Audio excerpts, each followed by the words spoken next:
2006 সালে 2 দিন যাবত এই সংবাদটা একটু মানে ভাইরালও, অনেকেই শেয়ার দিচ্ছে।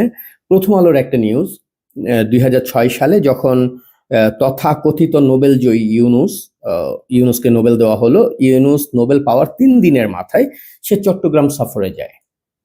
চট্টগ্রামে গিয়ে সেখানে সাংবাদিকদেরকে বলে যে আমাদের যে বন্দরগুলো রয়েছে সেগুলো উন্মুক্ত করে দিতে হবে বিদেশিদের জন্য, এগুলো বিদেশিদের হাতে দিতে হবে, তাহলে দেশ উন্নয়ন হবে।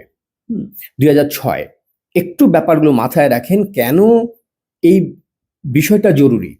কারণ এই যে দেশবিরোধী চক্র, এই যে ষড়যন্ত্রকারীরা 2006 পরে কি হয়েছে আপনারা জানেন। সেই -2 ফর্মুলা বাস্তবায়নের চেষ্টা, খালেদা জিয়াকে বাদ দেয়া, শেখ হাসিনাকে বাদ দেওয়া, আওয়ামী লীগ বিএনপিকে বাদ দেওয়ার চেষ্টা করা হলো। মানে সেনা শাসন আসলো।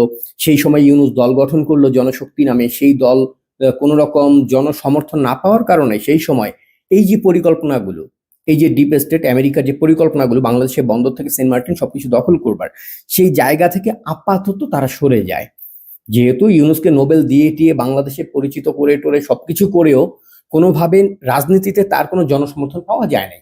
তখন তারা বুঝতে পারে যে আসলে ভোটের মাধ্যমে বা রাজনীতি দিয়ে ইউনূসকে ক্ষমতায় আনা যাবে না, কিন্তু ইউনূসকে ক্ষমতায় আনতে হবে। ইউনূসকে তৈরি করা হয়েছে আমেরিকার এজেন্ডা বাস্তবায়নের জন্য একটা স্পাই হিসেবে, যেই দালালকে বাংলাদেশে ঢুকাই দিলে বাংলাদেশের সবকিছু বিদেশিদের হাতে তুলে দেওয়া সম্ভব। কারণ ইউনূস তো মানে মুক্তিযুদ্ধে অংশগ্রহণ করে নাই, তখন সে ইয়াং, হ্যাঁ, যুবক, কিন্তু সে তখন সেফ সাইডে দেশের বাইরে চুপচাপ বসেছিল। সে আজ পর্যন্ত কোনোদিন বাংলাদেশের কোনো বিপদে আপদে বাংলাদেশের পাশে দাঁড়ায় নাই, কোনো রেকর্ড নাই তার জীবনের। হঠাৎ করে সে এসে দেশপ্রেমিক সাজিয়ে গেল, সে সবকিছু রক্ষা করবে, বাংলাদেশ রক্ষা করবে। বাংলাদেশ মানে এই হায়েনা, এই ফ্রাঙ্কেনস্টাইন তৈরি করা হয়েছে আমেরিকার হাত দিয়ে কতগুলো এজেন্ডা বাস্তবায়ন করবার জন্য। যে এজেন্ডার অন্যতম হচ্ছে চট্টগ্রাম বন্দরগুলোকে তাদের হাতে তুলে দেওয়া। চট্টগ্রাম বন্দরের মধ্যে 7টা টার্মিনাল, সেই 7টা টার্মিনালের মধ্যে 5টা ইতিমধ্যে বিদেশি কোম্পানিকে দিয়ে দেওয়া হয়েছে। আপনি আর যদি চট্টগ্রাম বন্দরকে মানে বন্দরের গুরুত্ব কি সেটা ভাবেন, তাহলে বলতে হবে যে বাংলাদেশের প্রবেশদ্বার বলা যায় ওটাকে। চট্টগ্রাম বন্দরগুলোকে বলা যায় ধরেন আপনার ঘরের দরজা।